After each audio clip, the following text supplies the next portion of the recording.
বর্ষার ঘন অন্ধকারে কক্সবাজারের রামু সেনানিবাসের কন্ট্রোল রুমটা যেন জীবন্ত হয়ে উঠেছে।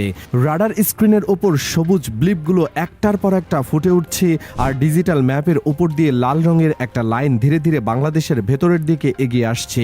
প্রতিটি ব্লিপের পেছনে লুকিয়ে আছে এক নীরব ঘাতকের ছায়া। আপনি যদি ভাবেন সীমান্তের ওপারে শুধু মিয়ানমারের সেনাবাহিনীর সাথে কোনো সীমান্ত উত্তেজনা চলছে, তবে আপনার ধারণাটা ভুল হতে চলেছে।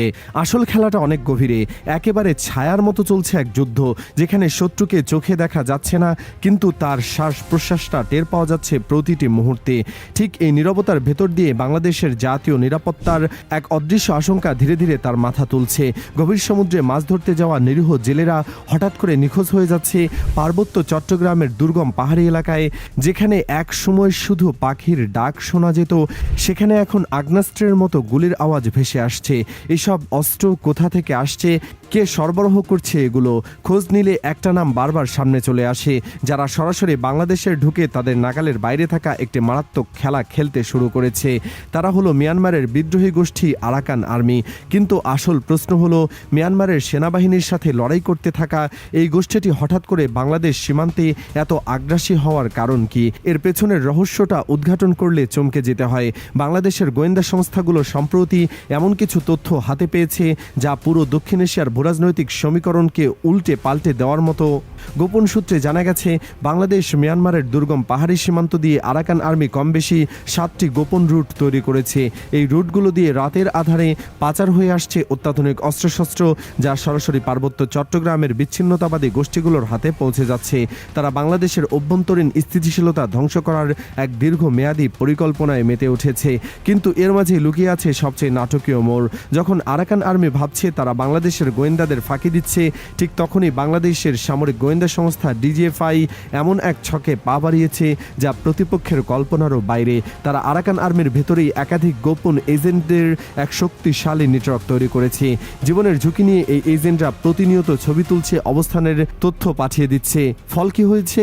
আরাকান আর্মির শীর্ষ নেতাদের মধ্যে এখন তীব্র অবিশ্বাস। তারা নিজেদের মধ্যে শত্রু খুঁজে বেড়াচ্ছে।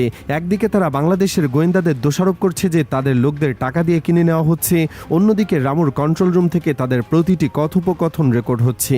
এই পরিস্থিতিকে আরাকান আর্মিকে আরো বেপরোয়া হতে বাধ্য করবে, নাকি তারা পিছিয়ে আসবে? উত্তরটা হয়তো পিছিয়ে আসার নয়, কারণ বাংলাদেশ সেনাবাহিনী এখন আর চুপ করে বসে থাকার মুডে নেই। ঘুমধুমের কৌশলগত পয়েন্টে এমন এক অস্ত্র মোতায়েন করা হয়েছে যা এই ছায়াযুদ্ধের সমীকরণ একা হাতেই বদলে দিতে পারে। তুরস্কের তৈরি অত্যাধুনিক TRG-30 multi rocket launcher system. একে বলা যেতে পারে আকাশ থেকে নেমে আসা এক নীরব ঘাতক। এই ক্ষেপণাস্ত্র ব্যবস্থা প্রায় 120 কিলোমিটার দূরের যে কোনো লক্ষ্যবস্তুতে নির্ভুলভাবে আঘাত হানতে সক্ষম। অর্থাৎ বাংলাদেশের সীমান্তের ভেতরেই আরাকান আর্মির প্রায় সবগুলো গুরুত্বপূর্ণ কমান্ড সেন্টার, প্রশিক্ষণ শিবির আর অস্ত্রের গুদাম এখন বাংলাদেশ সেনাবাহিনীর হাতের মুঠোয়। এর সবচেয়ে বড় শক্তি কি জানেন? এটি শুধু মাটি থেকে নিক্ষেপ করা যায় না, প্রয়োজন হলে সাজোয়া যান বা হেলিকপ্টার থেকেও এর ব্যবহার সম্ভব। একজন ঊর্ধ্বতন সামরিক কর্মকর্তা গোপনীয়তার শর্তে জানিয়েছেন, সর্বোচ্চ পর্যায় থেকে সবুজ সংকেত এলে মাত্র কয়েক মিনিটের মধ্যেই এই মিসাইলের সাহায্যে আরাকান আর্মির মূল ঘাঁটিগুলোকে ধ্বংসস্তূপে পরিণত করা সম্ভব। এখন একটু বাস্তবতার দিকে তাকালে একটা সহজ প্রশ্ন আসতে পারে, আসলেই কি আরাকান আর্মির সাথে বাংলাদেশ সেনাবাহিনীর পার্থক্যটা এতটাই বিশাল? সংখ্যার হিসাবটা একবার করে দেখুন। আরাকান আর্মির মোট সদস্য সংখ্যা বড়জোর 15 থেকে 20 হাজারের মতো, যাদের হাতে মূলত কিছু মাঝারি মানের রাইফেল আর সোভিয়েত আমলের পুরনো মর্টার সেল রয়েছে। তাদের একমাত্র শক্তি হলো জঙ্গলে লুকিয়ে গেরিলা হামলা চালানোর কৌশল। কিন্তু এর বিপরীতে বাংলাদেশ সেনাবাহিনীর নিয়মিত সৈন্য সংখ্যা প্রায় 1,70,000। এর সাথে যুক্ত আছে অত্যাধুনিক যুদ্ধবিমান আর শক্তিশালী নৌবাহিনী। আর আনসার ও ভিডিপি মিলিয়ে বাংলাদেশের মোট সশস্ত্র বাহিনীর সংখ্যা প্রায় 70 লক্ষ, যা রাখাইন রাজ্যের মোট জনসংখ্যার চেয়েও দ্বিগুণেরও বেশি। সামরিক বিশ্লেষকদের মতে, বাংলাদেশ সেনাবাহিনী যদি সত্যি রাখাইন দখলে সর্বাত্মক অভিযানে যায়, তবে পুরো অঞ্চলটা নিজেদের নিয়ন্ত্রণে আনতে সর্বোচ্চ 3 থেকে 4 দিনের বেশি সময় লাগবে না। কিন্তু যুদ্ধ জেতা আর দখল টিকিয়ে রাখা এক জিনিস নয়। আরাকান আর্মি তো গেরিলা যুদ্ধে পারদর্শী, তাহলে বাংলাদেশকে দীর্ঘস্থায়ী লড়াইয়ে পিছিয়ে পড়বে না। এখানেই লুকিয়ে আছে বাংলাদেশ সেনাবাহিনীর সবচেয়ে বড় অস্ত্র, তাদের অভিজ্ঞতা। পার্বত্য চট্টগ্রামে কয়েক দশক ধরে বিচ্ছিন্নতাবাদীদের বিরুদ্ধে অভিযান চালিয়ে বাংলাদেশ সেনাবাহিনী পাহাড়ি ও দুর্গম পরিবেশে যুদ্ধ করার যে অভিজ্ঞতা অর্জন করেছে, তা বিশ্বের খুব কম সেনাবাহিনীরই আছে। বিশেষ করে তাদের special warfare hill wing commando দলটি পাহাড়ে যুদ্ধ করার জন্য বিশ্বমানের প্রশিক্ষণপ্রাপ্ত। তাই আরাকান আর্মি যদি যদি সরাসরি সংঘাতে জড়াতে যায় তবে তা হবে তাদের জন্য চরম আত্মঘাতী পদক্ষেপ। এবার একটু ভিন্ন দৃষ্টিকোণ থেকে পুরো ঘটনাটা ভাবুন তো, এই সামরিক প্রস্তুতির পেছনে কি শুধুই প্রতিরক্ষা, নাকি বাংলাদেশ বড় কোনো ভূরাজনৈতিক দাবার অংশে পা বাড়াচ্ছে? মনে হচ্ছে বাংলাদেশ যদি সত্যি সীমান্ত পেরিয়ে অভিযানে যায় তখন কি হবে? মিয়ানমারের সেনা জান্তার সাথে আরাকান আর্মির সম্পর্ক এখন সাপে নেউলের মতো। জান্তা সরকার তো আরাকান আর্মিকে রাষ্ট্রবিরোধী সন্ত্রাসী হিসেবে চিহ্নিত করেছেই।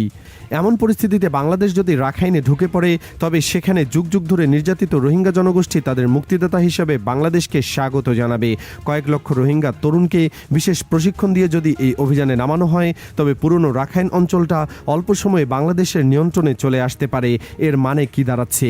এর মানে দাঁড়াচ্ছে মিয়ানমার থেকে বিতাড়িত হওয়া প্রায় 15 লক্ষ রোহিঙ্গাকে তাদের নিজ ভূমিতে সম্মানজনক পুনর্বাসন করা সম্ভব হতে পারে। একই সাথে সম্পূর্ণ রাখাইন রাজ্যটা বাংলাদেশের ভূরাজনৈতিক প্রভাব বলয়ের ভেতরে চলে আসতে পারে চিরতরে। মুসলিম সংখ্যা গরিষ্ঠ রোহিঙ্গাদের ক্ষেত্রে বাংলাদেশের প্রতি যে প্রাকৃতিক আনুগত্য থাকবে তা ওই অঞ্চলে বাংলাদেশের এক স্থায়ী কৌশলগত প্রভাব বিস্তার করবে। পুরো ঘটনাটা এখন এক চরম টানাপোড়েনের মধ্য দিয়ে যাচ্ছে। একদিকে সীমান্তে সার্বক্ষণিক টহল, রাডারের নজরদারি আর নীরব ঘাতক TRG-30 মিসাইলের প্রস্তুতি, অন্যদিকে আরাকান আর্মির ভেতরে ফাটল আর তাদের গোপন অস্ত্রের রুট। বাংলাদেশ সেনাবাহিনী এখন দক্ষিণ এশিয়ার অন্যতম সুসজ্জিত ও পেশাদার বাহিনী হিসেবে নিজেদের প্রমাণ করেছে। কিন্তু এই প্রস্তুতিকে আসলেই শুধু প্রতিরোধের জন্য, নাকি এর পেছনে একটি বৃহত্তর কৌশলগত পরিকল্পনা লুকিয়ে আছে যা দক্ষিণ পূর্ব এশিয়ার মানচিত্রেই বদলে দিতে পারে? আপনার কাছে কি মনে হয় এই নীরব সীমান্ত আগামী দিনগুলোতে আসলে কি ঘটতে যাচ্ছে? বাংলাদেশ কি শুধু প্রতিরক্ষায় থাকবে, নাকি সময় ও পরিস্থিতির অপেক্ষা করছে চূড়ান্ত কোনো দাবি আদায়ের জন্য?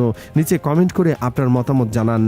আপনার এই বিশ্লেষণটা কতটা যৌক্তিক মনে হয়েছে তা অবশ্যই আমাদের কমেন্ট করে জানিয়ে দিন। আর আমাদের চ্যানেলে নতুন হলে অবশ্যই সাবস্ক্রাইব করে আমাদের সাথেই থাকুন যাতে পরবর্তী ভিডিও আপডেট মিস না হয়ে যায়।